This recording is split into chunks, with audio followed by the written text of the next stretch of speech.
الرحمن الرحيم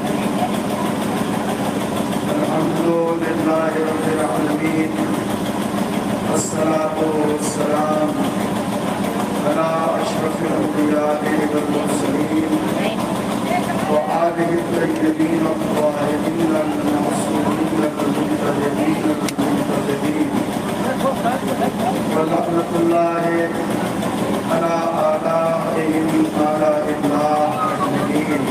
أما بعد وقد قال الحسين عليه السلام إني لم أخرج عاشرا ولا بطرا ولا مفسدا ولا ظلما إنما خرجت لطلب الإصلاح في أمة جدي وشيعة علي بن أبي طالب.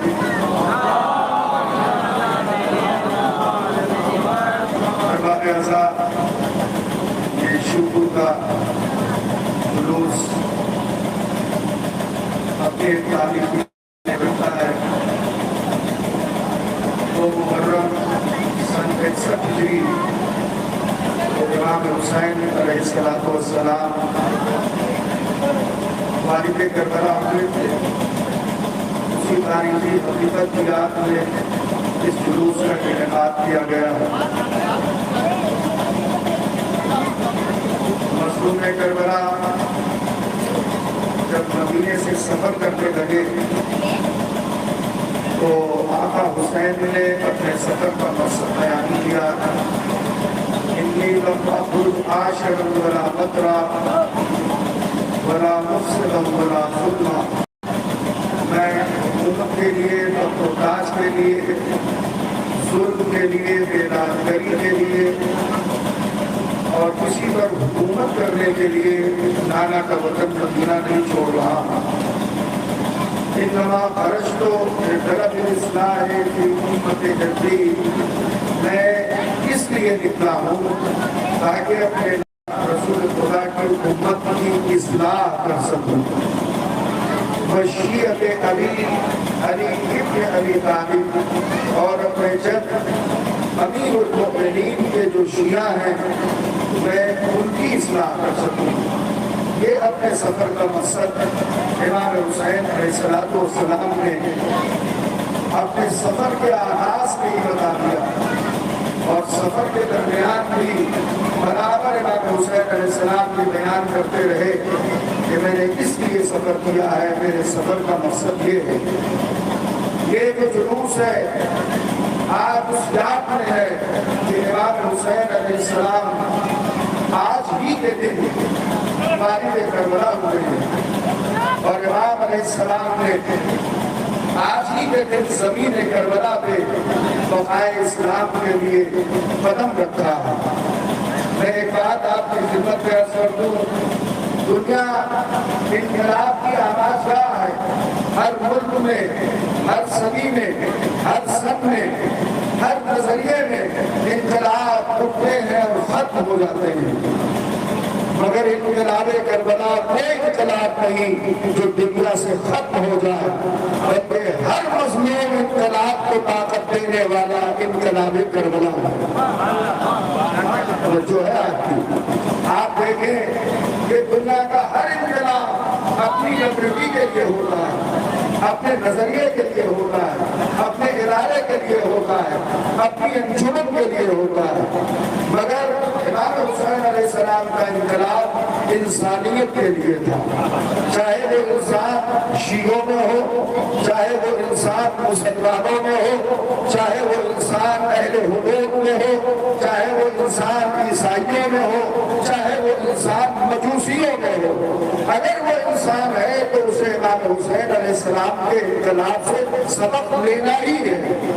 میں توجہ چاہ رہا ہوں. دیکھیں ہمارے اسلام میں کچھ چیزیں ہیں. مثال کے طور پر ہم نماز پڑھتے ہیں، ہم روزہ رکھتے ہیں، ہم حج کرنے جاتے ہیں. یہ سب ہماری دینی ذمہ داریاں ہیں. مگر آپ بتائیے کیا ہم کو نماز پڑھتے ہوئے دیکھ کر آج تک کسی غیر مذہب کے آدمی نے ہمارے ساتھ نماز پڑھنا شروع کیا؟ کیوں؟ اس لیے کہ نماز صرف مسلمانوں کے لیے ہے. کیا ہمیں روزہ رکھتے دیکھ کر آج تک کسی دوسرے مذہب کے فرد نے روزہ رکھنا شروع کیا؟ کہا نہیں، اس لیے کہ روزہ صرف مسلمانوں کے لیے ہے۔ ہمیں حج کرتے ہوئے دیکھ کر مکے جاتے ہوئے کیا اور کسی مذہب کا آدمی مکہ معظمہ پہنچا اور اس نے حج کے فریضے کو انجام دیا؟ کہا نہیں۔ کہا کیوں؟ کہا اس لیے کہ حج کا فریضہ صرف مسلمانوں کے لیے ہے، مگر عزاداری میں ہم ہر قوم کے آدمی کو دیکھتے ہیں۔ اس کا مطلب مذہبی فریضہ مذہب والوں کے لیے ہوتا ہے اور انسانی انقلاب تمام انسانوں کے لیے ہوتا ہے۔ درود و سلام ہو سرکار امام حسین علیہ السلام پر کہ ماتم ہر قوم کا آدمی کرتا ہے، امام حسین پر کریا ہر قوم کا آدمی کرتا ہے، مجلسوں میں شرکت ہر قوم کا آدمی کرتا ہے، ہر مذہب کا آدمی کرتا ہے۔ امام حسین علیہ السلام کا انقلاب ہر مظلوم کے لیے ہے، چاہے جس قوم کا ہو۔ امام حسین علیہ السلام کا انقلاب تمام مستضعفین جہان کے لیے ہے، چاہے وہ دنیا کے کسی کونے میں رہتا ہو۔ یہی وجہ ہے کہ شاعر نے کہا تھا کہ انسان کو بیدار کو ہونے ہر قوم پکارے گی ہمارے ہیں حسین۔ آپ اندازہ کریں کہ امام حسین علیہ السلام کو دنیا کی ہر قوم مانتی ہے، یہاں مذہب کی دیواریں ختم ہو جاتی ہیں۔ اور معاف کیجیے گا، امام حسین علیہ السلام نے صرف مسلمانوں کے درمیان پیدا ہونے والے یزید کی مخالفت نہیں کی، بلکہ جس قوم میں بھی یزید جیسا فرق پیدا ہوگا اس کی مخالفت امام حسین علیہ السلام کریں گے۔ اس لیے کہ امام حسین علیہ السلام نے ایک فکرہ ارشاد فرمایا ہے، مجھ جیسا یزید جیسے کی مدد نہیں کر سکتا، یزید کی نہیں، یزید جیسے کی مدد نہیں کر سکتا۔ تو جس قوم میں بھی یزید پیدا ہوگا اس کے خلاف حسین کا جہاد جاری رہے گا۔ میں توجہ چاہ رہا ہوں، اور اگر آپ متوجہ ہو جائیں تو تمام مسلمین کو میرا ایک پیغام ہے، اور اس کے بعد میں مسائل پڑھتا ہوں۔ پیغام یہ ہے کہ اگر چونکہ امام حسین علیہ السلام ہر قوم کے درمیان پہچانے جاتے ہیں، لہذا اگر تمام قوموں پر اپنی حقیقت کو آشکار کرنا ہے تو امام حسین علیہ السلام کا سہارا لینا پڑے گا۔ میں کہہ رہا ہوں کہ 1446 ہجری کا یہ محرم ہے، اگر ہم سارے مسلمان مل کے ایک حسینی فرش پہ بیٹھ جائیں تو پھر دنیا کی کوئی طاقت ہمارا مقابلہ نہیں کر سکتی۔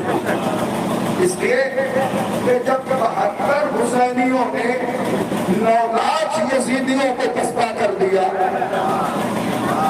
تو اگر پوری دنیا کے مسلمان نام حسین پر جمع ہو جائیں تو آپ یقین مانیں کہ پھر دنیا کی کوئی حقیقت امام حسین علیہ السلام کے چاہنے والوں کو اس دنیا سے دکھا نہیں سکتے۔ یہ اتنا بڑا مجمع آپ یہاں شیوپور میں دیکھ رہے ہیں، جہاں بہت چھوٹی سی بستی ہے، اتنے لوگ یہاں اکٹھا ہو گئے، کیسے آ رہے مجھے پتا نہیں ہے۔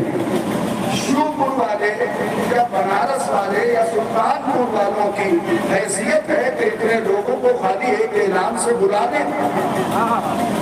میں توجہ چاہ رہا ہوں، یہ وہ لگاؤ ہے امام حسین علیہ السلام سے، یہ وہ عشق حقیقی ہے امام حسین علیہ السلام سے جو ہم لوگوں کو یہاں کھینچ کے لاتا ہے۔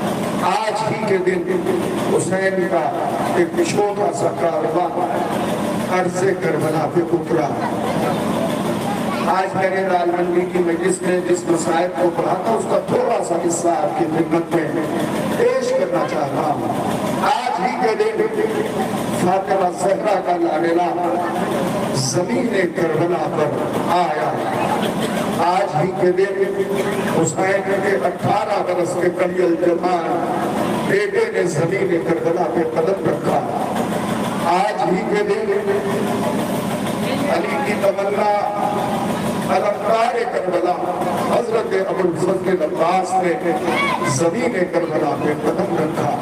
آج ہی کے دن یتیم حسن حضرت قاسم نے زمین کربلا پہ قدم رکھا۔ رونے کے لیے یہ دو نام بہت کافی ہوں گے. آج ہی کے دن جناب زینب کے دونوں نام اور محمد نے زمین کربلا پہ قدم رکھا. مگر میں آپ سے عرض کر دوں، آج جب علی اکبر اپنے ناقے سے اتر کے زمین پہ پہنچے تو ماں کے مسکرائی. مگر ایک دن وہ ہوگا کہ اسی زمین پہ لیلا علی اکبر کی طرف دیکھ رہی ہوگی اور فریاد کر رہی ہوگی، اس لیے آباد نے ماں کو کس کے سہارے چھوڑ کے چلے گئے. جزاک اللہ خیر جزا. میں مسائل شروع کر رہا ہوں اور انشاءاللہ آپ رو کے اٹھیں گے. جب امام حسین علیہ السلام 28 رجب کو اپنے ماں کی لہر پہ پہنچے تھے اور خود کو اپنے ماں کی غربت پہ گرایا تھا تو اپنے داہنے رخسار کو رکھ کے حسین ابن علی نے یہی فرمایا تھا، اماں حسین جا رہا ہے. الوداع کرنے کے لیے آپ کی قبر اطہر پر آپ کا لاڈلا حسین آیا ہے تو قبر زہرا سے آواز آئی تھی، اے حسین جاؤ، وعدہ تفریح کا وقت قریب آ گیا ہے، جاؤ حسین، خدا حافظ. جزاک اللہ. میں نوجوانوں سے زیادہ توقع رکھتا ہوں کہ وہ غم حسین میں آنسو بہائیں گے، اس لیے کہ جوان ہی اپنے قوم کا مقدر ہوتا. نوجوان اگر ہدایت پا جائے تو قوم کو کوئی گمراہ نہیں کر سکتا. لہٰذا میں اپنے نوجوانوں سے درخواست کرتا ہوں کہ عزاداری میں جو اہم چیزیں ہیں اس پہ عمل کرنے کی کوشش کرو. خوب بات کرو، میں نہیں روکتا. خوب جلوس نکالو، میں نہیں روکتا. مگر غم حسین میں محرم کا کوئی بھی ایسا نہ ہو جس میں تمہارے آنکھ سے آنسو رہے. جزاک اللہ. قبر زہرا سے آواز آئی، جاؤ حسین، خدا حافظ. مگر ماں کی ایک اہمیت ہوتی ہے. ماں نے صرف اتنا ہی نہیں کہا جاؤ حسین خدا حافظ، فرمایا حسین تو اکیلا نہ جائے گا. میری مائیں بہنیں جہاں بیٹھی ہیں وہاں سے رونے کی آواز بلند ہو رہی ہے. میں وہ ایک فطرہ ان کے حوالے کرنا چاہوں گا. سوچتے ہیں آپ نا کہ مردوں میں رونے کی آواز کم بلند ہوتی ہے، خواتین میں رونے کی آواز زیادہ بلند ہوتی ہے. اس کی وجہ کیا ہے؟ اس کی وجہ یہ ہے کہ حسین کی دکھیا ماں اپنی قمیصوں کو جھڑک میں ہوتی ہے اور اپنے لال کا کرسا قبول کرنے کے لیے آتی ہے. جزاک اللہ. آپ کرسا پیش کر رہے ہیں. ماں نے فرمایا، اے حسین جاؤ خدا حافظ. مگر اے میرے لال تم اکیلا نہ جائے گا، تیرے قافلے کے پیچھے پیچھے یہ تیری دکھیا ماں فاطمہ زہرا بھی ہے. آج کے محرم ہے نا، میرا جی چاہتا ہے بس دو فکرے کہہ کے میں جس کو کلام کر دوں. آپ کو کسی غم میں نہ رولا، بس اس میں بس روح کر بنا کے میں نے کہا کہ اکیلا نہ جائے گا، تیرے قافلے کے پیچھے یہ تیری دکھیا ماں فاطمہ زہرا بھی ہوگی. عرض کربلا آئی، آقا حسین بولے، عباس خیمے کو نصب کرو. خیمے نصب ہو گئے، ہماریاں دکھائی گئی. حضرت زینب اپنی ہماری سے اتری تو ایک طرف اکبر ہے، ایک طرف عباس ہے اور وہ محمد ہے. جناب زینب اپنی ہماری سے اتر کر اپنے خیمے میں جا رہی ہے. جناب عباس نے بڑھ کے خیمے کا پردہ اٹھایا، علی کی لاڈلی خیمے روئے گیا، یقیناً روئے گیا. عباس جری سے ہاتھ چھوڑ کے یہ گنہزادار ذاکر کہتا ہے، مولا جب والد کربلا ہوئے تھے تو خیمے میں بہن داخل ہوئی، آپ نے پردہ اٹھایا. مگر جب آپ رہے گے تو محرم میں یہی بہن ہوگی، خیمے چل جائیں گے، بہن سر بہن خیمے سے برآمد ہوگی. جزاک اللہ، جزاک اللہ. بس تک استعمال ہو رہی ہے. روایت کہتی ہے، میں آپ سے کہہ رہا ہوں سب سے پہلے زمین کربلا پہ روزہ کون؟ رو لیجیے بلند آواز سے. اللہ آپ کو جزائے خیر عطا کرے، آپ کے نوجوان سلامت رہے، آپ آپ کے والدین سلامت رہے، حلالات مسلسل آنے والی محبت میں عزاداری میں مصروف رہے۔ جزاک اللہ خیر الجزا۔ سب سے پہلے عرض کربلا پہ رویا تھا۔ آپ کو بتا دوں حسین کی دکھیا ماں فاطمہ زہرا، بس یہ روایت سننے مجلس تمام ہے۔ روایت کہتے ہیں جیسے ہی خیمے نصب ہوئے اور بیویاں اپنے خیموں میں داخل ہوئی، امام حسین اپنے اصحاب کے ساتھ مصروف گفتگو ہے، اتنے میں جناب زینب کے رونے کی آواز آئی۔ حضرت زینب کے خیمے سے رونے کی آواز بلند ہوئی۔ جناب عباس نے پتہ لگایا کہ شہزادی زینب اور ام کلثوم کے رونے کی آواز بلند تھی۔ مولا نے کہا کہ میری بہن سے پوچھو کہ رونے کا کیا سبب ہے۔ اتنی دیر میں جناب زینب میرے خیمہ تک آ گئی، اپنے بھیا کو پکارا، بھیا یہ رہنے کی جگہ نہیں ہے، جب سے آئے ہیں ہمارا دل بھرا ہوا ہے، جی چاہتا ہے کہ ہر وقت ہم اپنی آنکھ سے آنسو برساتے رہے۔ کہا بہن زینب رونے کا سبب کیا ہے؟ کہا بھیا جب سے ہم آئے ہیں ایک بیوی کے رونے کی آواز برابر کسی خیمہ سے آ رہی ہے۔ میں جس طرح بھیا ایسے خیمہ سے مسلسل ایک بیوی کے رونے کی آواز آ رہی ہے، اور جب زینب ان کا قین سنتی ہے تو کلیجہ ٹکڑے ہو جاتا ہے۔ جزاک اللہ۔ اے بھیا وہ بہن کرتی ہے ہائے حسین، مظلوم حسین، بس کلیجہ چاک ہو جاتا ہے۔ مظلوم کربلا نے بہن کا بازو پکڑا، اسے خیمہ پہنچے، دیکھا ایک معصمہ خیمے کے پیچھے بیٹھ کے گریہ کر رہی ہے۔ مظلوم